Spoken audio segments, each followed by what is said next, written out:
day everyone, and I welcome you back to the channel. So today we're going to talk about the Z-Force catalytic converters, whether you should or should not remove it. In my opinion, it is a not. Mine is already removed and you can barely hear my car any more than you could before.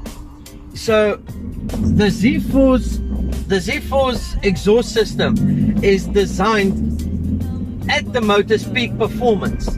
So you're going to lose some performance. I used to get about 245 kilometers out of my car, and now I only get 230. So it took away some performance.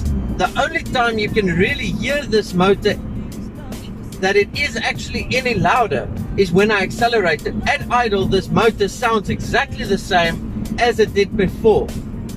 There's not more of a exhaust sound to it, nothing. It sounds exactly the same. The only time you can actually hear this motor is when I accelerate, and as you would hear now.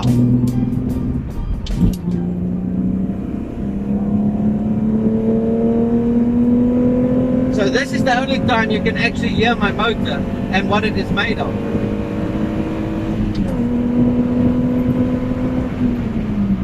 But furthermore than that, it's exactly the same. So in my opinion, with the amount of struggle and the difficulty of doing this particular modification to your car, I would say it's not worth it, but it is all up to you guys. I'm trying to educate you guys with what I learned through making my own mistakes.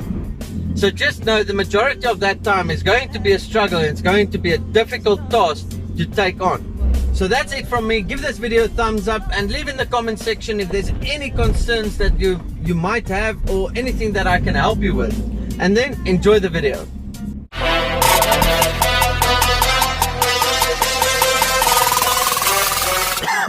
Hey, what else?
So next what you'll need to do is to remove the steering column itself, and that is to remove the rear catalytic converter and to actually have enough space to maneuver it out.